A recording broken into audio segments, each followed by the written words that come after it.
harap lantikan saya disambung. Sebelum tu pertama sekali terima kasih pada semua pemain, jurulatih, staff, FAM, Datuk Amidin, Chris kerana bagi saya peluang, Majlis Sukan Negara, NFDP, AMD, semua bahagian management di sini, kelab-kelab yang terlibat seperti JDT, semua pasukan-pasukan yang pernah menyumbang, semua jurulatih Akar Umbi yang pernah terlibat dengan tim ni. Tentu sekali tak lupa kepada pakar-pakar teknikal kita, Coach Saad, Coach Abdi, pengarah AMD, Dennis Backing. Okey. Penting saya sebut dekat sini supaya semua orang tahu kejayaan ni dia bukan kerja seorang atau satu tim tetapi adalah satu proses yang makan masa yang panjang dan yang lama daripada coach yang melatih pemain-pemain ini semasa mereka kecil, kemudian ke-13, kemudian bertukar tangan jurulatih, bertukar konsep, tambahan ilmu dan sebagainya. Sebab tu kejayaan tu berhasil lah. Bagi daripada segi persembahan, bagi saya secara jujurnya tak ada yang mengejutkan. Mungkin ramai orang teruja dengan kemenangan ni sebab mungkin ni, dia tengok semasa di AFF kita seakan tak berjaya. Tetapi sebenarnya ramai orang tak tengok konten apa yang berlaku di AFF, tetapi hanya tengok pada result. Di AFF kita tak kalah satu game pun dan kita dominasi ketiga-tiga game yang kita main Cuma format di AFF tu agak pelik. Kita pun mungkin kurang nasib baik. Kalau kita tengok betul-betul, saya rasa di AFF semasa game dengan Australia, mungkin sebenarnya peluang terbuka yang kita cipta lebih banyak daripada game semalam. Tapi kita mungkin nasib tak baik, kita tak skor. So peningkatan pada tim ni nampak bukanlah kata ketara memang dia sedang meningkat. Memang kita sudah maklum dengan kebolehan tim ni. Saya memang percaya. Tapi seolah-olah kita tunggu bila satu hari nak jadi dan pada tournament ni jadi. Saya ucapkan tahniah pada pemain-pemain sebab ini kita cakap pasal konteks pula. Di dalam satu minggu kita kalahkan Palestin, UAE dan tuan rumah Indonesia.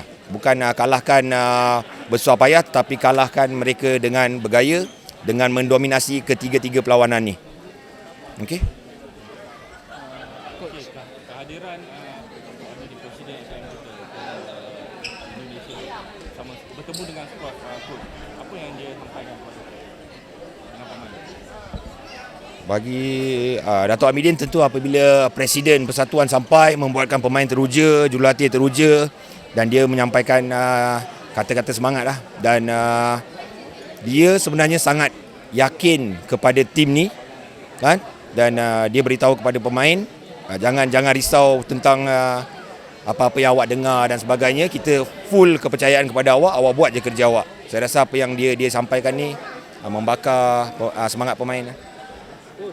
Adakah Coach melihat kejayaan skuad bawah 16 tahun ini membuktikan Malaysia tidak kehabisan pemain-pemain muda? Saya rasa memang perkara ini sesuatu yang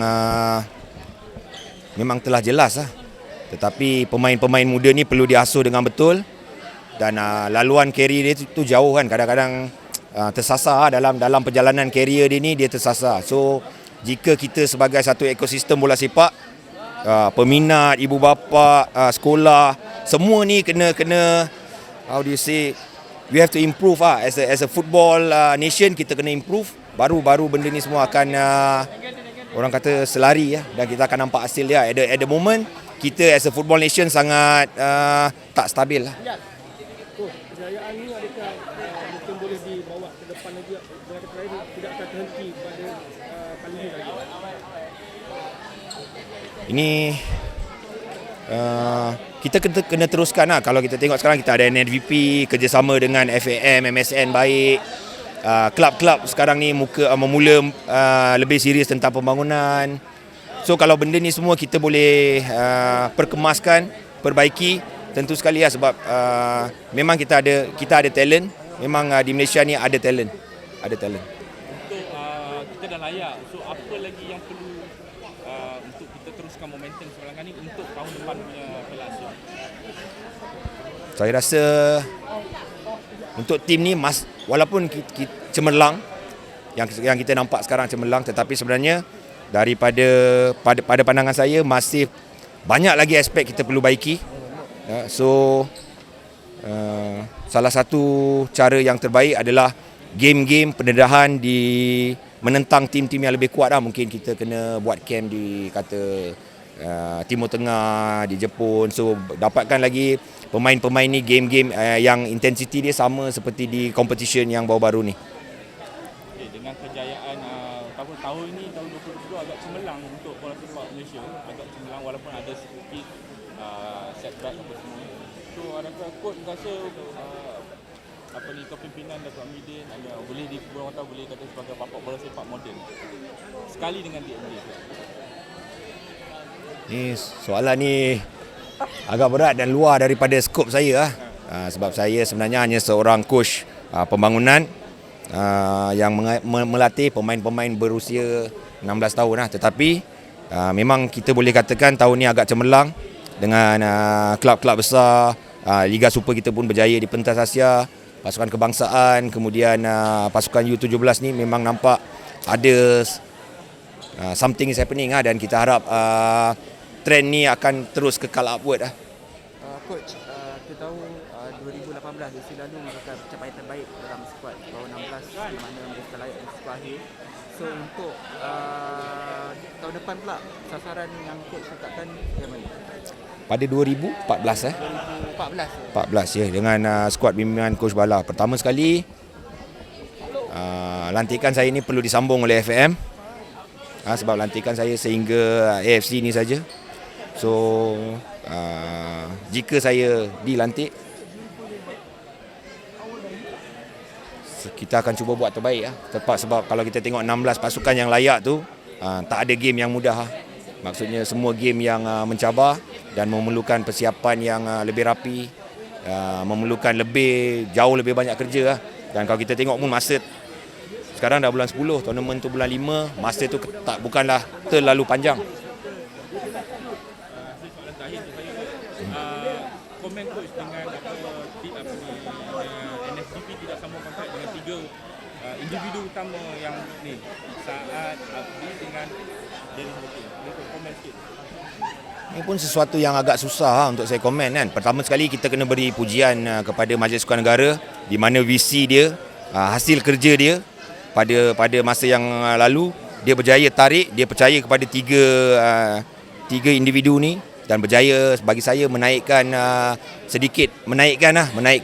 dengan kualiti yang mereka ada. Kita boleh katakan mereka ni world class punya coach dan mereka dah banyak ubah ekosistem. Macam saya pun seorang yang boleh katakan dilatih, diajar 100% oleh mereka bertiga ni. Okey. Tetapi apabila Majlis Sukan Negara buat keputusan, first dia bawa, dia tahu apa yang dia buat, dan sekarang ni apabila dia tidak sambung, ada pelbagai faktor, so saya tak boleh komen apa faktor tu. Adalah tidak adil, tetapi yang saya tahu, saya kena percaya terus kepada Majlis Sukan Negara bahawa Majlis Sukan Negara dia tahu apa dia buat, dia ada perancangan dia. So kita kena keep the trust pada masa tu kita trust dia berhasil. So at this moment saya ada kepercayaan penuh pada Majlis Sukan Negara bahawa apa yang dia buat ni something yang akan ada something. Apa harapan coach untuk Piala Asia bawah 17 tahun depan? Untuk tahun depan, macam tadi saya cakap, pertama sekali harap lantikan saya disambung. Kedua, kita harap untuk buat sejarah sebagai pasukan pertama layak ke Piala Dunia secara merit. Walaupun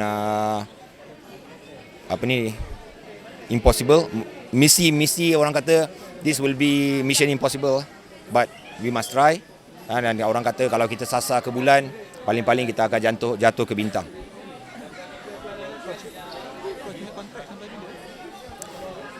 Ni soalan boleh jawab kan? Rasa tak boleh jawab kot. Dia ada beza kan. Saya ni adalah kaki tangan di Majlis Sukan Negara, bertugas di Akademi Bola Sepak Negara, Mutadari, dan untuk tugasan-tugasan ni FAM lantik saya. So untuk lantikan skuad ini, dia surat tu tamat sehingga habis kelayakan ni.